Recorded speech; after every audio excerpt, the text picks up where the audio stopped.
مرحبا أهل الكمال، مرحبا أهل النوادي. بسم الله الرحمن الرحيم. الفاتحة إلى روح سيدنا وحبيبنا وشفيعنا رسول الله محمد بن عبد الله وعلى آله وأصحابه وأزواجه وذريته وأهل بيته أجمعين، خصوصا إلى روح سيدنا أحمد بن عيسى المهدي الفقيه المقدم محمد بن علي وعلوي وجميع سادة علي وعلوي وأصوله وفروعهم، أن الله يولي درجة في الجنة يكثر مثوبتهم ويضعف حسناتهم ويحفظنا بجاههم وينفعنا بهم ويعيد علينا من بركاتهم وأسرارهم وأنوارهم وعلومهم ونفحاتهم في الدين والدنيا والآخرة، وإلى حضرة النبي محمد صلى الله عليه وآله وبارك وسلم. الفاتحة. بسم الله الرحمن الرحيم. الحمد لله رب العالمين الرحمن الرحيم مالك يوم الدين، إياك نعبد وإياك نستعين، اهدنا الصراط المستقيم صراط الذين أنعمت عليهم غير المغضوب عليهم ولا الضالين، آمين. الفاتحة إلى أرواح جميع أهل البيت الكرام وأصحاب الكرام وجميع الأولياء والصالحين في مشارق الأرض ومغاربها، خصوصا روح الحبيب إدريس بن سالم الجفري محمد بن عبد الرحمن البار وجميع أولياء والصالحين، أن الله يلفجنا يكثر مصوباتهم ويضاعف حسناتهم ويحفظنا بهم وينفعنا بهم ويعيد علينا من بركاتهم وأسرارهم وأنوارهم وعلوم ونفحاتهم في الدين والدنيا والآخرة، وإلى حضرة النبي. الفاتحة. بسم الله الرحمن الرحيم. الحمد لله رب العالمين الرحمن الرحيم مالك يوم الدين، إياك نعبد وإياك نستعين صراط المستقيم صراط الذين أنعمت عليهم غير المغضوب عليهم ولا الضالين، آمين. الفاتحة إلى روح سيدنا وحبيبنا وشفيعنا رسول الله محمد بن عبد الله وعلى آله وأصحابه وأزواجه وذريته وأهل بيته أجمعين، خصوصا شيوخنا الحبيب عبد الرحمن بن أحمد السقاف والحبيب محمد بن عبد الرحمن السقاف والحبيب سالم بن أحمد بن جندان والحبيب نفيس أحمد بن جندان والحبيب عبد الرحمن بن عمر الشاتري والحبيب علي بن محمد الحبشي والحبيب، وإلى حضرة النبي. الفاتحة.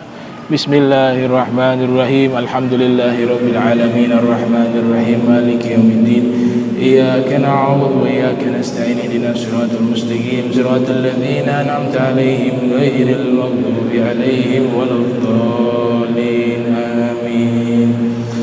بسم الله الرحمن الرحيم. السلام عليكم ورحمة الله وبركاته.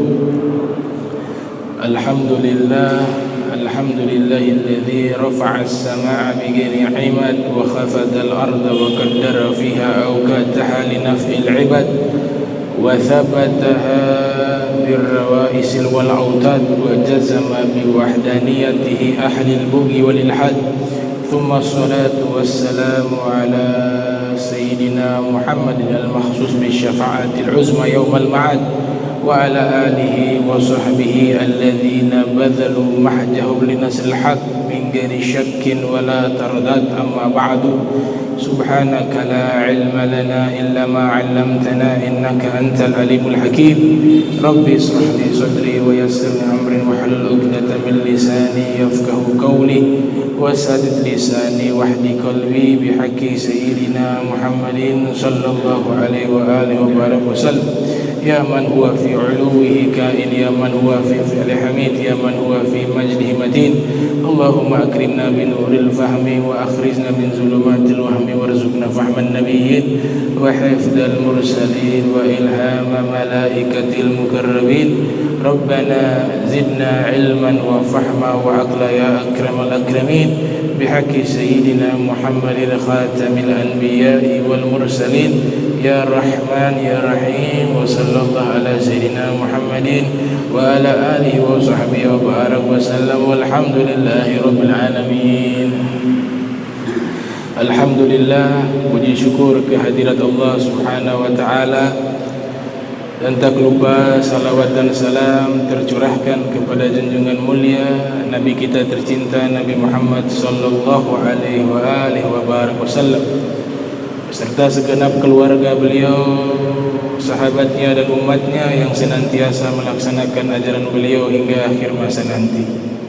Alhamdulillah, di malam hari ini kita kembali memulai kajian kita, yaitu kitab Al-Jawahirul Lu'lu'iyah, yang kurang lebih kita libur 3 bulan lebih. Di hari ini kita kembali melanjutkan insyaallah sampai bulan Sya'ban. Diberikan umur panjang, sehat wal afiyah, amin ya rabbal alamin. Sebelum kita melanjutkan kajian kita, saya sekedar untuk mengulang kembali agar bisa menjadi motivasi, kalau bukan bagi diri kita, bagi anak-anak kita. Ya. Amalan menuntut ilmu itu amalan yang sangat mulia. Menuntut ilmu agama ini satu amal ibadah yang sangat mulia. Seandainya kita tahu fadilah, keutamaan daripada menuntut ilmu agama, saya yakin pasti kita semuanya profesinya penuntut ilmu agama. Cuma kita tidak mengetahui. Ada seorang ulama asal Spanyol di Andalusia, namanya Ibnu Abdil Bar. Namanya Ibnu Abdil Bar. Bisa dicek biografinya ya. Sekarang teknologi dipermudah oleh Allah. Cari biografi Al-Imam Ibnu Abdil Bar. Ini ulama besar bermazhab Malikiyah, tinggal di Spanyol. Beliau punya kitab mengumpulkan riwayat-riwayat, baik itu dari Al-Quran atau hadis Rasulullah Sallallahu Alaihi Wasallam. Khusus satu kitab menjelaskan keutamaan ilmu agama, keutamaan ilmu agama, yang berjudul Jami'ul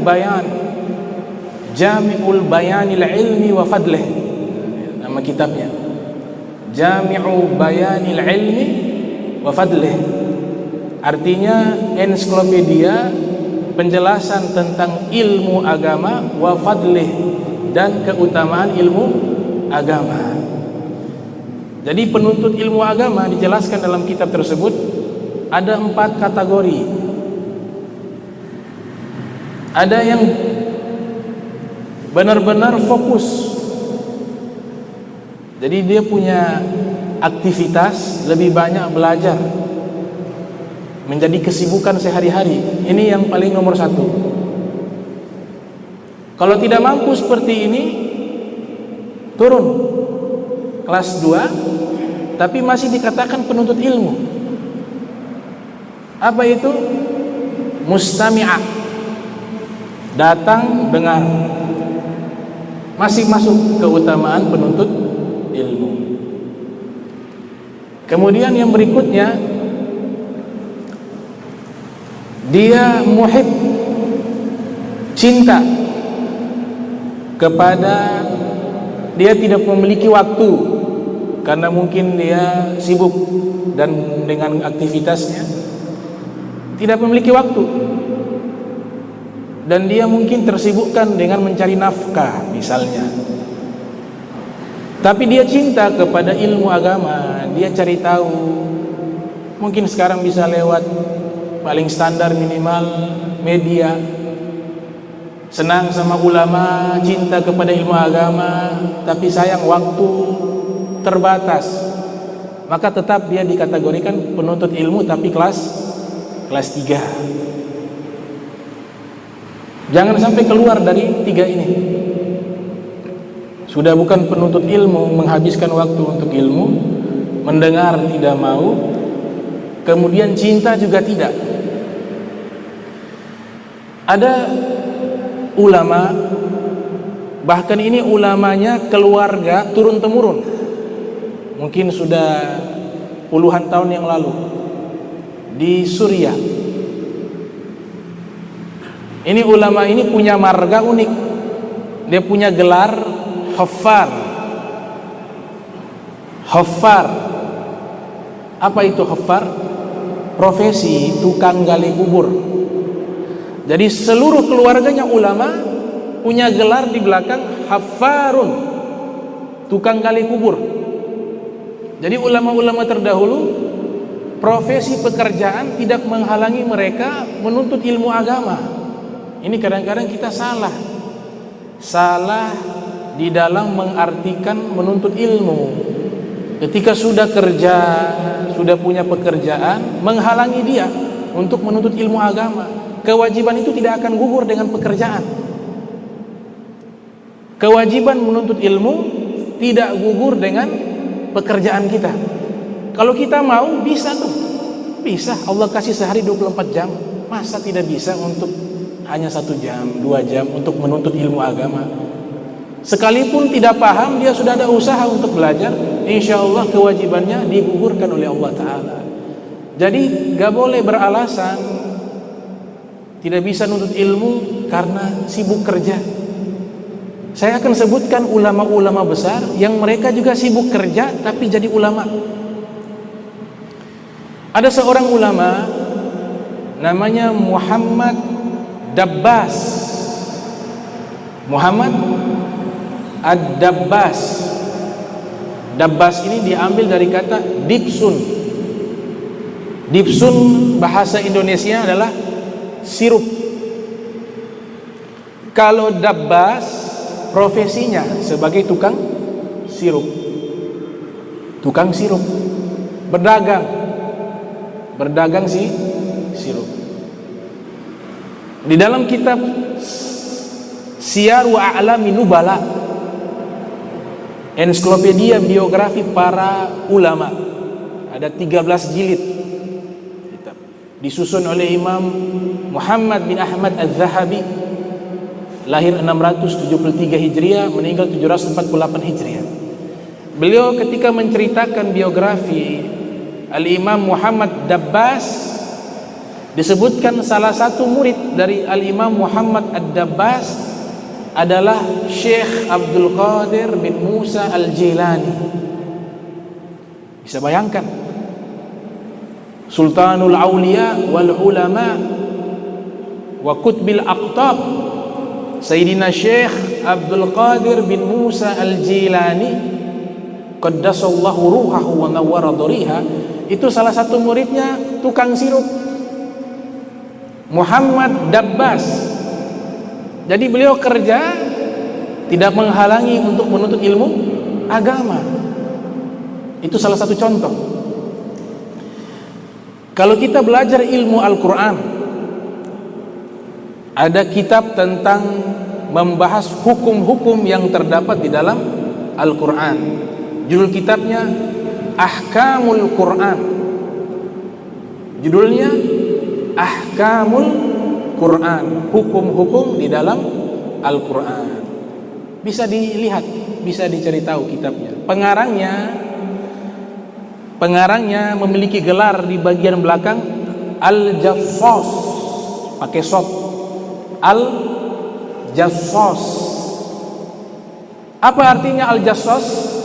Tukang bata, batu bata. Tukang batu tela. Profesinya. Tapi profesinya sebagai tukang batu tela tidak menghalangi beliau menuntut ilmu agama. Akhirnya dengan kesungguhannya Allah melihat, dengan niatnya menuntut agama dengan niat yang baik, kemudian kesungguhannya di dalam menuntut ilmu agama, Allah berikan ilmu. Ahli Al-Quran, kitabnya populer berjudul Ahkamul Quran, disusun oleh Al-Imam Al-Jassas. Ini Al-Jassas ini profesinya tukang batu bata. Sudah 2 ulama. Ada pengarang kitab populer namanya Futuhul Buldan. Nama kitabnya Futuhul Buldan. Pengarang kitab Futuhul Buldan profesinya adalah penjual buah jambu mete. Apa Ternate bilang? Buah yakis. buayakis. Tapi jadi ahli ilmu, jadi ulama. Ada juga yang profesinya membuat, bahkan ini tokoh sufi, dia membuat keranjang dari serabut pohon korma. Banyak ulama yang profesinya membuat keranjang dari serabut pohon korma. Di antaranya Al-Imam Ibrahim Al-Khawwas, Al-Imam Ali Al-Khawwas. Kata Al-Khawwas diambil dari kata khus, pakai huruf kha, khusun. Khusun itu artinya pelepah kurma. Kalau Al-Khawwas profesinya sebagai pembuat keranjang dari pelepah kurma. Jadi sufi, ahli ilim, Al-Khawwas.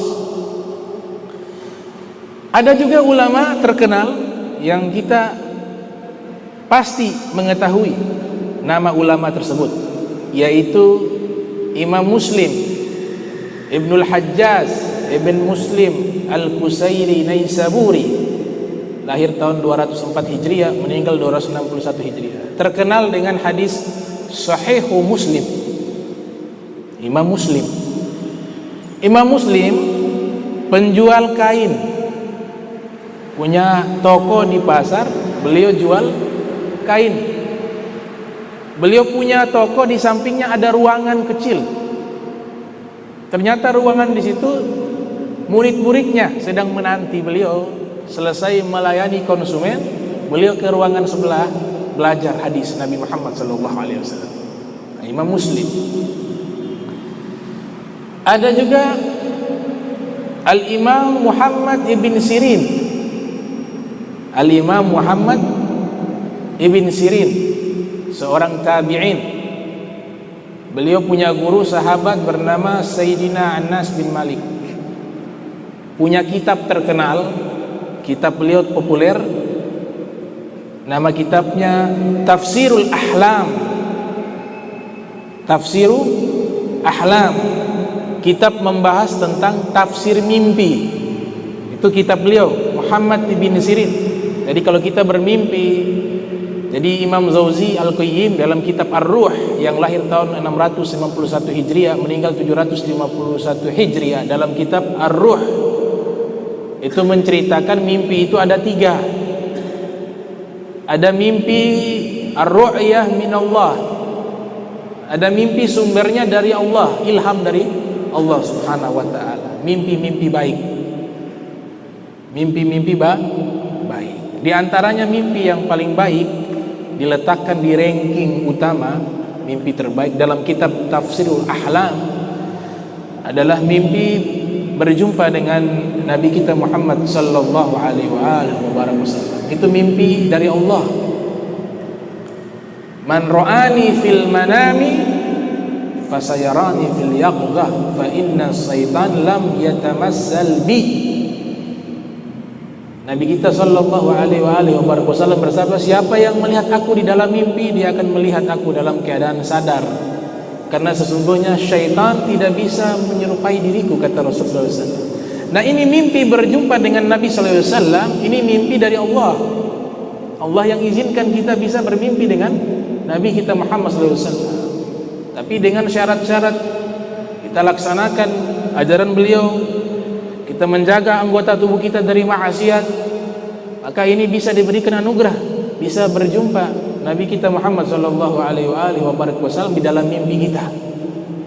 Dan di dalam kitab Tafsirul Ahlam, Muhammad Ibn Sirin menyebutkan orang yang pernah mimpi melihat Rasul sallallahu alaihi wasallam ketika hidup di dunia, walaupun sekali, walaupun satu kali. Dikatakan riwayat Anas bin Malik, Nabi sallallahu alaihi wasallam bersabda, man ra'ani falan yadkhulan nar. Man ra'ani fid dunya falan yadkhulan nar, kata Nabi sallallahu alaihi wasallam. Siapa yang pernah bermimpi melihat aku di dunia, dia tidak akan masuk ke dalam neraka. Karena untuk bisa bermimpi Nabi sallallahu alaihi wasallam itu tidak mudah. Tidak semua para ulama bisa bermimpi Nabi. Tidak semua para ulama bisa bermimpi Nabi. Tidak semua ahli ibadah bisa bermimpi Nabi. Memang anugerah. Tapi syarat mutlaknya adalah amanu wattaqau. Syarat mutlak untuk bisa bermimpi Nabi, amanu, beriman, wattaqau, dan bertakwa. Memang ada kisah-kisah non muslim bermimpi Nabi. Ini faktor yang berbeda, jarang. Allah pilih dapat hidayah lewat bermimpi Nabi, banyak. Sebagaimana pengarang kitab Maulid, kalau tidak salah Barzanji atau Al-Ahzab, saya lupa itu, antara dua itu kan sering merayakan Maulid Nabi. Tetangganya orang Yahudi. Orang Yahudi itu bilang kepada suaminya, itu saudara kita yang di samping rumah, orang Islam itu sedang buat perayaan apa?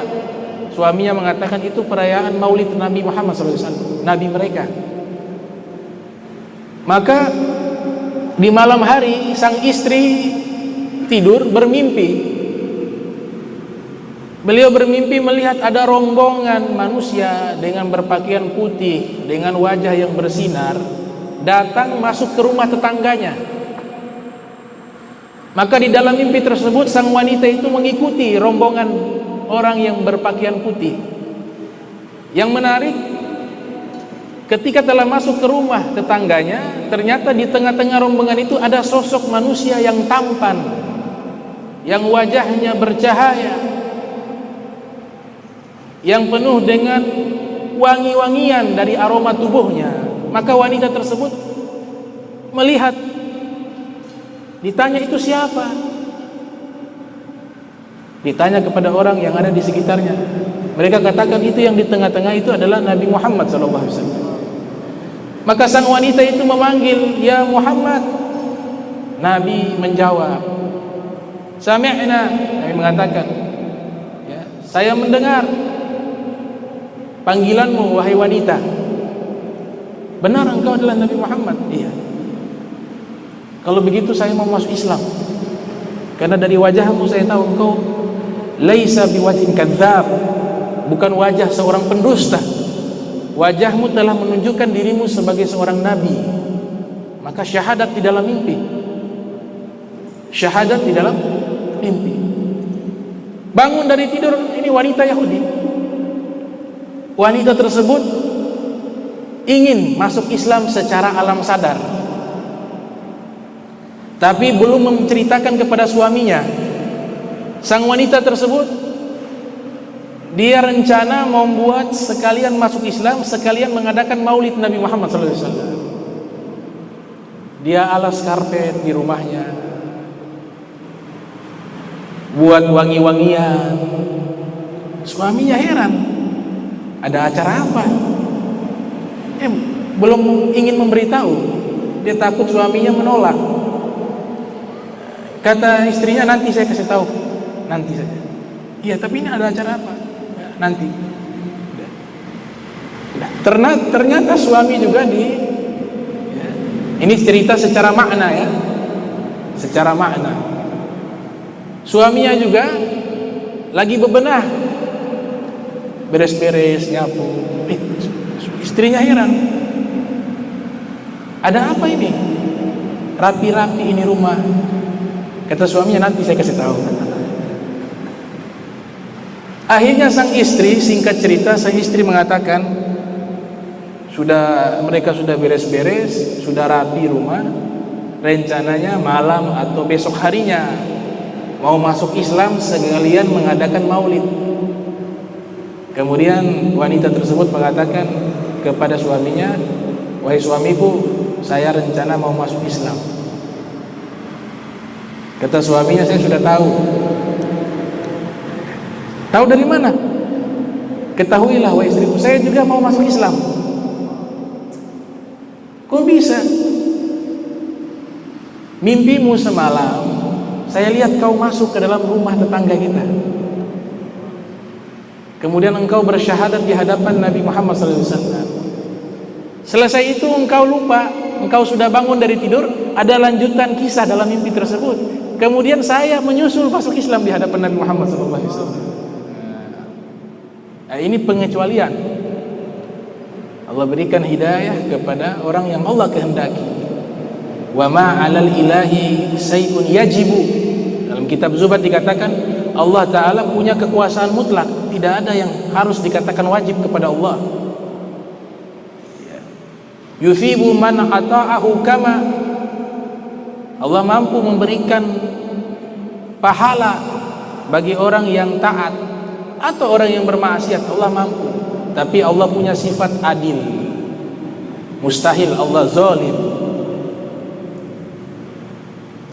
Nah, Muhammad bin Sirin ini profesinya adalah as-salu. Profesinya adalah al-assalu, tukang penjual madu yang mengarang kitab tersebut. Tukang penjual madu. Ada lagi profesinya tinggi. Tadi pedagang rata-rata. Profesinya qadi qudat. Qadi qudat, jaksa agung. Jaksa agung. Namanya Al-Imam Muhammad bin Ali ibn Habib Al-Mawardi. Lahir tahun 364 Hijriah, meninggal 450 Hijriah. Beliau punya profesi adalah jaksa agung, tapi ulama besar, qadi qudat. Beliau punya kitab terkenal dari kitab Hukum Tata Negara, Hukum Tata Negara Islam. Beliau punya kitab namanya Al-Ahkamu Sultaniyah. Kemudian beliau juga punya kitab tafsir Al-Quran yang sangat luar biasa. Tafsir Al-Quran yang sangat dalam kajian. Saya pernah pelajari kitab tafsir beliau, judulnya An-Nuqat wal Uyun. Itu karya beliau. An-Nuqat wal Uyun. Juga beliau punya kitab tasawuf berjudul Adabuddin wa Dunya. Adabuddin wa Dunya. Ini ulama profesinya jaksa agung. Punya profesi jaksa agung tidak menghalangi menuntut ilmu agama. Bahkan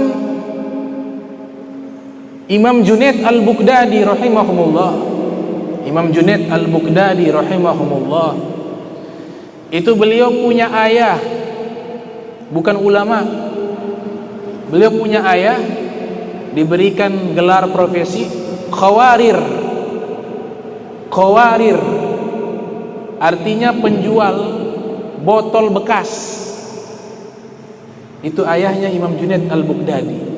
Beliau punya guru Imam As-Sari As-Sakati Ibn Mughallis Al-Baghdadi, nama ulama tersebut. Pedagang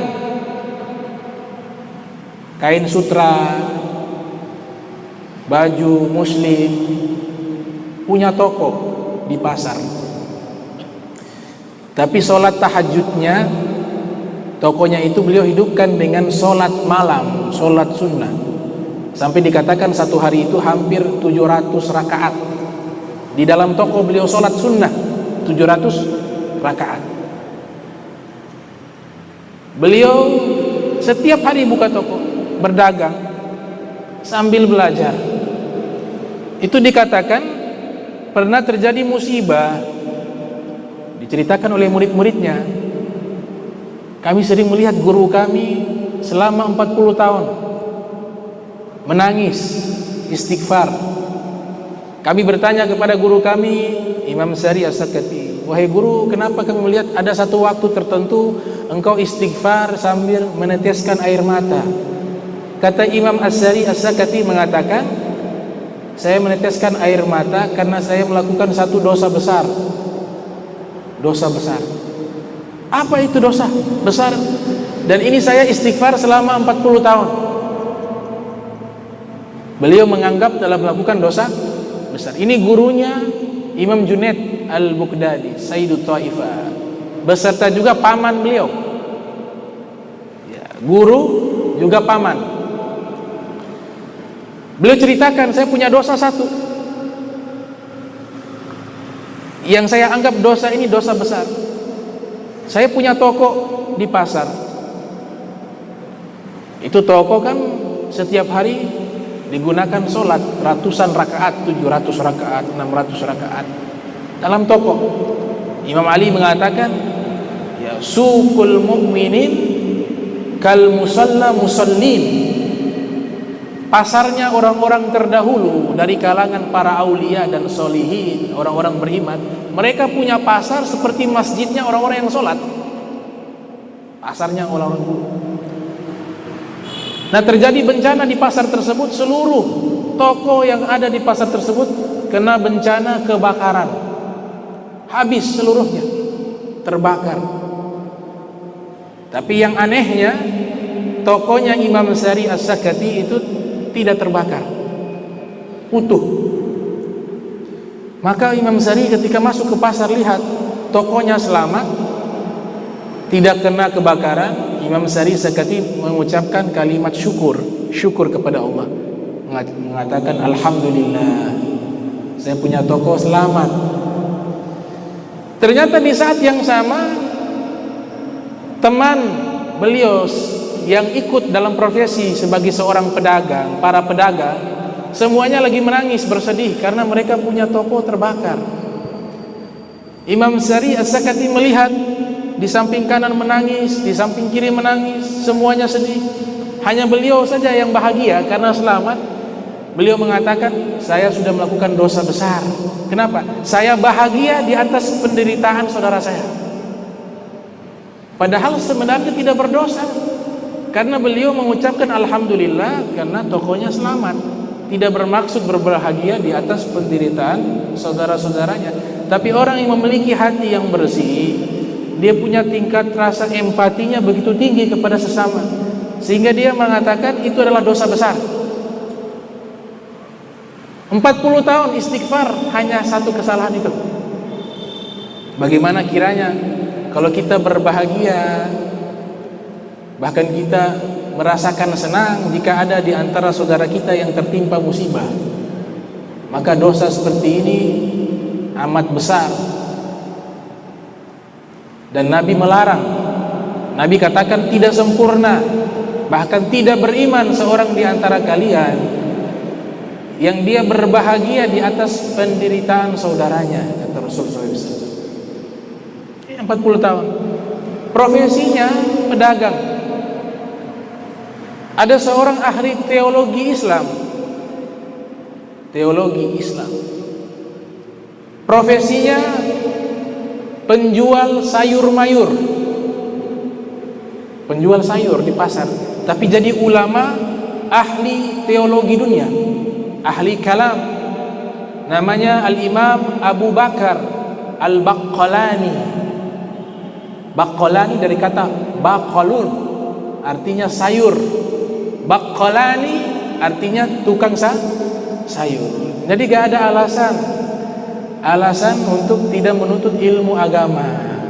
Urusan paham tidak paham itu urusan belakangan. Yang penting Nabi suruh thalabul ilmi faridatun ala kulli muslim. Kalau memang tidak mampu lagi belajar, ngasih masuk anak-anak.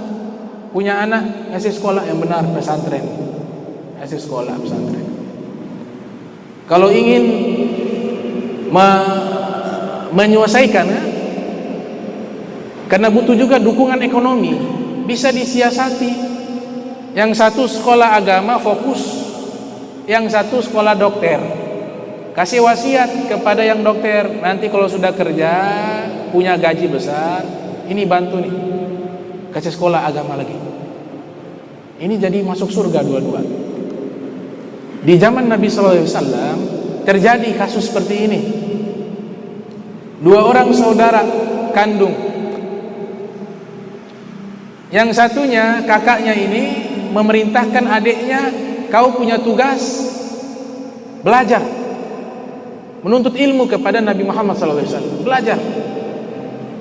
Urusan nafkah saya yang tanggung, kata kakaknya. Jadi nanti adiknya belajar langsung dengan Nabi SAW. Selesai belajar, pulang di rumah disampaikan ilmu. Tadi Nabi sampaikan kada. Karena ini perintah Nabi.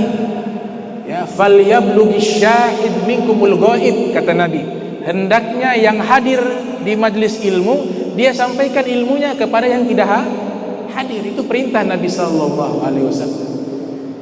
Jadi kakaknya kerja menafkahi kepada adiknya yang tugasnya hanya fokus belajar agama. Mungkin waktu berjalan, sang kakak ini mulai setan menggoda hatinya. Dibisikin, yuwaswisu fi sudurin nas minal jinnati wan nas, dibisikkan di dalam hati. Setiap kita berbuat baik pasti ada tantangan dari syaitan.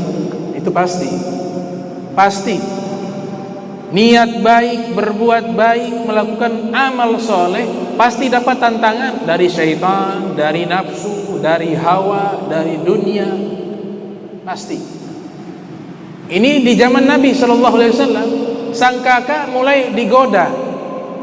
Itu ademu enak, dia tidak kerja, hanya belajar, pulang, makan sudah ada, uang sudah ada, kebutuhan sudah ada. Engkau capek cari kerja, dia malas itu, pura-pura nuntut ilmu. Mulai setan goda. Sang kakak mulai terpengaruh dengan bisikan syaitan. Ini kisah diceritakan di dalam kitabnya ayah handa Al-Habib Umar. Al-Habib Umar bin Muhammad bin Salim bin Hafiz. Beliau punya ayah namanya Al-Habib Muhammad Mufti Karim. Punya kitab namanya Al-Fawaidus Thaminah. Nama kitabnya Al-Fawaidus Thaminah, faedah-faedah yang berharga. Akhirnya sang kakak tergoda hatinya. Iya juga, betul, adik saya ini mungkin pura-pura nuntut ilmu, dia ingin cari enak. Saya yang kerja kasih nafkah, beli dia punya keperluan, dia santai-santai saja. Wah, gak bisa nih, saya harus mengadu kepada Nabi SAW.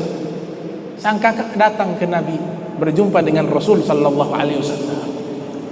Ya Rasulullah, saya punya adik, ini sudah beberapa tahun ini belajar kepada engkau. Kata Nabi, mas muhu, namanya siapa? Fulan bin Fulan, disebutkan namanya. Oh iya, kata Nabi, benar, sering belajar kepada saya. Tapi apakah benar dia sungguh-sungguh belajar kepadamu wahai Rasulullah? Kata Nabi, iya, setahu saya dia hadir terus. Tapi saya punya perasaan, saya punya dugaan, dia hanya menghindar dari bekerja. Dia hanya cari alasan untuk ilmu, pura-pura biar tidak kerja. Saya yang nafkahi, saya yang bayar, dia punya kebutuhan, saya belikan semuanya. Apa kata Nabi SAW? Nabi katakan, la'allahu turzak, la'allahu turzak. Kau tahu pekerjaanmu selama ini bagaimana? Alhamdulillah, Allah kasih mudah rizki saya, Allah kasih limpahkan rizki saya, Allah kasih berkah rizki saya. Kamu tahu gak kenapa bisa mudah, kenapa bisa berkah rizkimu? Karena sebab adikmu yang menuntut ilmu agama. La'allahu turzak. Kayaknya dalam hadis Nabi katakan, innallaha yatakaffalu li talabi ilmin birizkihi. Kata Nabi SAW, sesungguhnya Allah yang jamin. Jamin apa? Rizki khusus bagi penuntut ilmu agama. Jadi Imam Haddad mengatakan rizki ada dua. Ada rizkul am, ada rizkul khos, ada rizki umum. Rizki umum seluruh makhluk dapat. Wa ma min dabbatin fil ardi illa 'ala Allahi rizquha. Tidaklah satu makhluk yang hidup di dunia melainkan dijamin rizkinya. Itu rizki umum semuanya. Semut, pernah lihat semut kelaparan? Tikus yang keluarnya malam saja, gemuk-gemuk di Ternate, dapat rizki dari mana itu? Rizki dalam akidah kita, mau halal mau haram, namanya rizki. Yarzuqu man syaa wa man syaa ahrama wa rizqu ma yanfa' walau muharrama. Dalam kitab Zubat dikatakan, Allah memberikan rizki kepada siapapun yang Allah kehendaki, dan Allah tidak memberikan rizki kepada siapapun yang Allah tidak kehendaki. Wa rizqu ma yanfa' walau muharrama. Yang namanya rizki, segala sesuatu yang bermanfaat walau muharrama, walaupun dia haram, tetap namanya rizki. Tikus semuanya. Nah, ini rizki umum. Rizki umum. Tapi ada yang mati kelaparan. Bagaimana? Jatah rizkinya sudah habis. Makanya kematian di dalam bahasa hadis Nabi sering sebutkan, dan juga disebutkan di dalam Al-Quran, di dalam kitab-kitab para ulama, disebut kematian dengan kata tufiya. Tufiya artinya apa? Telah penuh jatah umurnya, jatah rizkinya sudah mencapai tahapan atau mencapai waktu yang sudah terpenuhi. Kayaknya orang kalau sudah tidak bisa makan, sakit, kemudian makan muntah, gak bisa masuk ke tenggorokan, itu tandanya rizkinya sudah habis. Kalau tanda rizkinya sudah habis, tidak bisa masuk, berarti sudah dekat kepada kematian. Coba cek. Halal wa haram, rizki dari Allah Ta'ala. Wa rizqu ma yanfa' walau muharrama. Tapi diberikan akal potensi. Dari akidah Maturidiyah mengatakan akal memilih mana yang halal dia selamat, mana yang haram dia celaka. Imam Ali mengatakan ad-dunya halaluha hisab wa haramuha azab. Dunia itu halalnya rizki yang halal, Allah tanya, Allah hitung di hari kiamat. Rizki yang haramnya azab, dapat hukuman, dapat azab. Halal dapat hisab, dihitung, haram dia diazab. Makanya Nabi katakan kepada kita seluruhnya bahwa penuntut ilmu agama Allah berikan rizki dua. Rizki am, tadi seluruh makhluk, itu Allah sudah jamin. Ditambah yang kedua rizki khos, rizki khusus. Rizki khusus ini diberikan rizki dengan mudah dari arah yang tidak disangka-sangka. Wa may yattaqillah yaj'al lahu makhraja wa yarzuqhu min haitsu la yahtasib. Siapa yang takwa kepada Allah dengan sebenar-benarnya, maka Allah berikan jalan keluar dari setiap masalah, dan Allah akan berikan rizki dari arah yang tidak pernah dia duga. Kata Allah Ta'ala, innallaha la yukhlifun mi'ad. Allah tidak pernah mengingkari janji, tidak pernah mengingkari janji. Sisa masalahnya yakin atau tidak yakin, itu saja. Man lam yatayakan la yanfa. Yang tidak yakin gak ada manfaat. Mau baca Al-Quran hatam 10 kali tapi gak ada yakin sama Al-Quran, gak ada manfaat. Ulama terdahulu, para aulia, tahu tuh, di Tondano ada seorang wali besar, marganya Segaf. Itu doanya baca Bismillahirrahmanirrahim, keluar keramat. Doanya gak panjang-panjang, Bismillahirrahmanirrahim. Habib Soleh Tanggul, Jember, Habib Soleh bin Muhsin Al-Hamid, Habib Soleh bin Muhsin Al-Hamid terkenal dengan doa yang mustajab. Beliau pergi ke Makkah, ketemu dengan Said Alwi ibn Abbas Al-Maliki, ayah daripada Profesor Dr. Said Muhammad bin Alwi bin Abbas Al-Maliki. Ketemu, singkat cerita, minta doa, minta semacam tulisan doa, tulisan yang berisikan doa. Kata Habib Alwi minta kepada Habib Soleh Tanggul. Habib Soleh Tanggul tulis, ada 10, disimpan sama Said Alwi Abbas Al-Maliki. Ini luar biasa dari Habib Soleh Tanggul ini. Tulisan ditaruh, disimpan. Habib Soleh Tanggul pulang ke Indonesia. Tiap ada orang sakit datang ke rumah Said Alwi, minta didoakan, minta agar disembuhkan, saya punya anak, saya keluarga sakit. Habib Alwi Abbas Al-Maliki ingat, ada doa yang ditulis oleh Habib Soleh Tanggul. Ambil ini, taruh di air kah atau gimana? Insyaallah ini dari Habib Soleh Tanggul. Subhanallah, pulang itu kertas yang tulisan doa dari Habib Soleh Tanggul dipakai. Allahualam apakah ditaruh di air minum sembuh. Wah, ini berita mulai tersebar.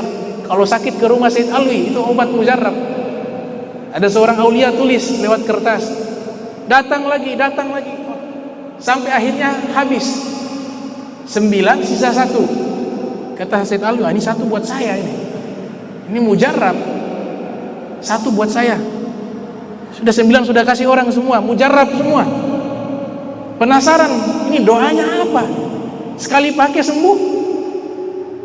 Tanya, dibuka sama Said Alwi. Said Alwi orang Arab asli, keturunan Maroko. Mereka bukan asli. Ya, tapi kalau nasab ke atas ke Nabi Muhammad ya di Makkah. Tapi maksudnya beliau punya leluhur itu hijrah ke Maroko. Kalau kerajaan di Maroko namanya di kota Fes, Daulah Idrisiyah. Itu nasabnya sampai ke situ. Idris ibnu Idris, keturunan raja yang ada di Maroko. Dari Sayyidina Hasan bin Ali bin Abi Thalib. Dibuka sama Said Alwi. Tulisannya Arab. Tapi lafadznya Arab Pegon, lafadz. Bahasa Jawa diarabkan namanya Arab Pegon. Ini apa artinya nih? Cari-cari. Oh, ini kayaknya Arab Pegon, bahasa Jawa diarabkan. Hanya ada murid, ada santri orang Indonesia berasal dari Jawa, dipanggil, ini bisa kasih arti? Oh bisa, naam. Ada ini al-lughatul Jawiyah, ini bahasa Jawa. Oh pantas Said Alwi tidak paham. Coba ini dari Habib Soleh Tanggul, apa ini doanya? Tulisan, selamat tinggal. Tulisnya selamat tinggal, bukan doa. Atau selamat jalan. Selamat jalan. Hanya mengucapkan selamat jalan, tapi keluar tulisan itu dari seorang yang mengenal Allah,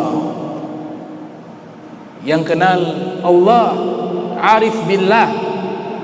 Man arafa nafsa arafa rabbah. Gak mungkin kita bisa kenal Allah kalau kita tidak mengenal diri kita. Imam Ali bin Abi Thalib mengatakan, cara mengenal pertama lihat apa yang ada penyakit di dalam hati kita. Apakah sombong? Apakah ujub? Apakah riya? Apakah sum'ah? Selama masih ada di hati, gak bisa dekat dengan Allah dan gak mau dipandang oleh Allah Ta'ala. Inna ab'ada qulubin nas min Rabbinar Rahim qalbun qasi. Inna ab'ada qulubin nas min Rabbinar Rahim qalbun qasi. Ibnu Ruslan mengatakan, manusia yang paling jauh dengan Allah dari rahmatnya Allah adalah manusia yang memiliki hati yang keras, hati yang penuh dengan penyakit, hati yang penuh dengan karatan, hati yang penuh dengan hal-hal yang buruk yang tertanam di dalam hati. Terakhir saya tutup tentang fadilah ilmu. Di dalam kitab Jami'ul Bayan dan di dalam kisah disebutkan, kalau Jami'ul Bayan ada kisah para sahabat ketika menuntut ilmu, mereka sangat taat kepada guru. Dalam kitab Al-Anwaru Qudusiyah mengatakan, man qala li syekhi lima la yuflih abada.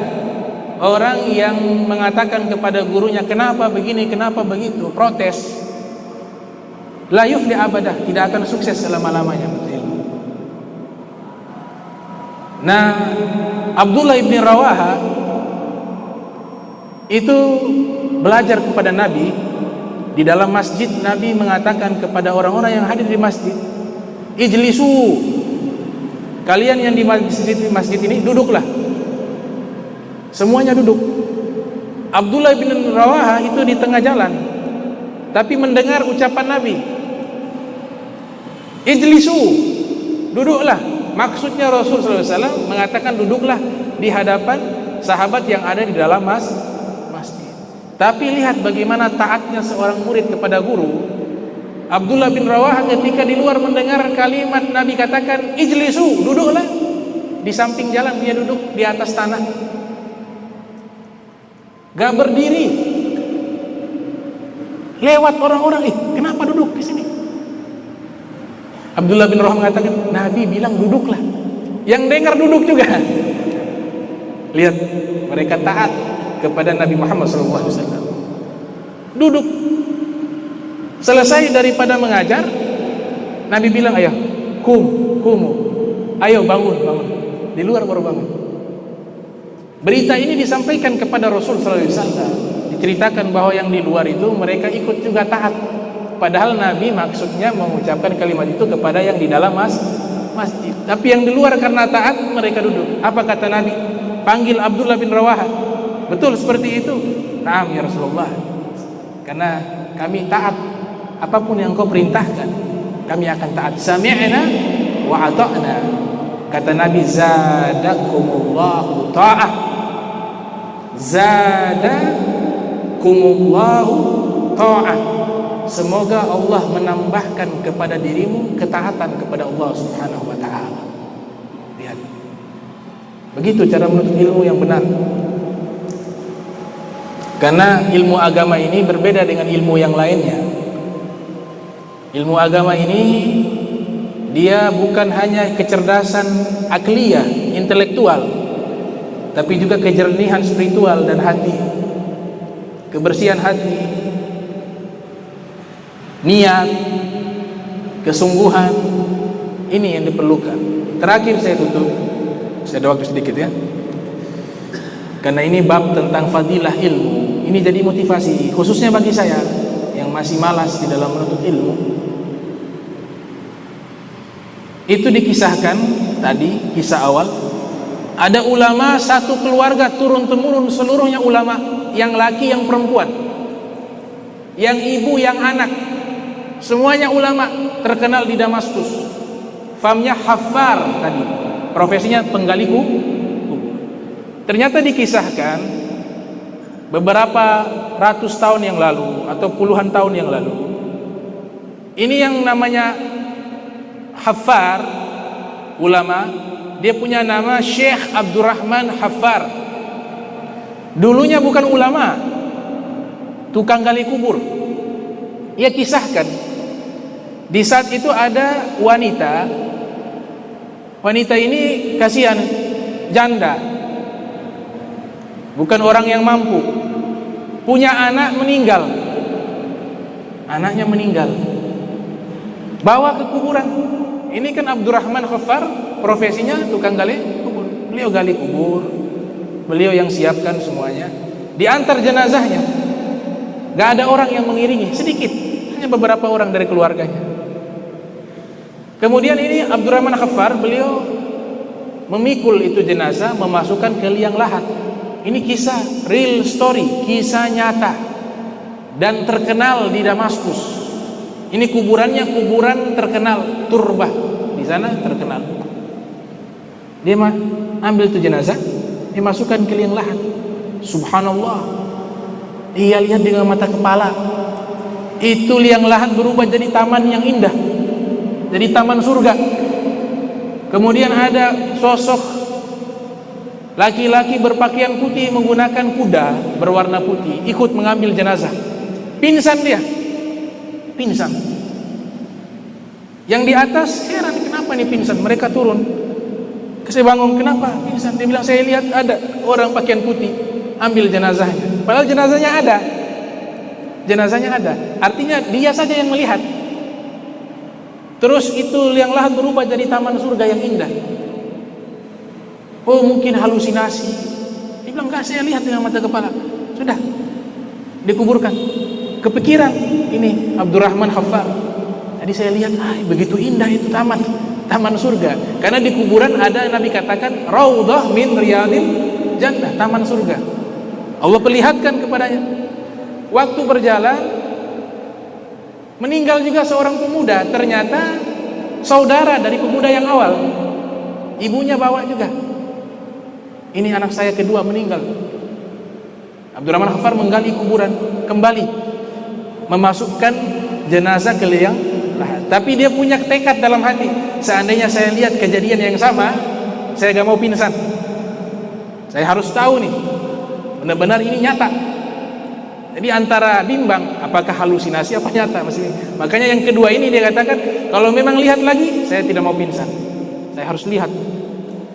Subhanallah, ternyata ini saudaranya dimasukkan ke dalam yang lain. Kejadian sama terjadi. Itu jadi taman surga yang indah. Kemudian malaikat menyambut jenazahnya. Dia tidak mau pingsan, dia mau lihat terus. Wah, ini nyata ini. Kemudian saya dapat riwayat dari guru saya. Kalau memang di beberapa riwayat yang lain ceritanya agak sedikit berbeda, tapi saya dapat dari guru saya yang kebetulan sekolah di Damaskus. Ternyata ibu dari jenazah dua orang, ternyata juga di atas melihat kejadian itu. Kata Abdurrahman Khaffar, wahai ibu, kau lihat ini malaikat, ini taman surga. Kata ibunya, iya saya melihat. Sudah, kubur cepat, dikubur. Berarti nyata. Dia lihat dengan mata kepala. Dia katakan, wahai ibu, ini anakmu berdua saya kuburkan, saya masukkan, lihat itu taman surga. Kemudian malaikat yang menyambut jenazahnya. Ini amalannya apa? Saya ingin ikut. Kata ibunya apa? Kalau anak pertama saya yang kau kuburkan, dia punya amalan menuntut ilmu agama. Setiap hari dia sibuk dengan ilmu agama. Anak saya yang sekarang ini kau kuburkan, dia yang memberikan dana bantuan kepada adiknya untuk menuntut ilmu agama. Dua-duanya dapat. Kata Abdurrahman Khaffar, waktu itu usianya 40 tahun lebih. Kalau begitu saya harus cari fadilah ini. Dia datang kepada ulama yang ada di Damaskus, mengatakan saya mau belajar. Kata ulama yang ada di Damaskus, kenapa baru mulai sekarang? Sudah tua. Dia ceritakan kejadiannya, saya lihat itu para penuntut ilmu dapat keutamaan kuburannya jadi taman surga. Malaikat menyambut jenazahnya. Saya mau dapat keutamaan itu. Akhirnya dia belajar sungguh-sungguh, dia jadi ulama. Namanya Syekh Abdurrahman Khaffar. Dia punya turunan namanya Syekh Abdul Razak Khaffar. Dan dia perintahkan seluruh keluarganya menuntut ilmu agama, yang laki yang perempuan, semuanya jadi ulama karena meraih keutamaan tersebut. Mudah-mudahan Allah Ta'ala ampunkan dosa kita. Allahumma jam'ana hadha jam'a marhuma wa tafarraqna min ba'di tafarraqa ma'suma wa la tajal minna wa la minna syaqiyya wa la mahruma. Allahumma nazzih qulubana an ta'alluqi biman dunak waj'alna min qaumin tuhibbuhum wa yuhibbunak. Subhanaka bihamdika asyhadu an la ilaha illa anta astaghfiruka wa atubu ilaik. Wa sallallahu alaihi Muhammadin wa ala alihi wa sahbihi wa barik wa sallam. Wa lafu minkum wassalamu alaikum warahmatullahi wabarakatuh.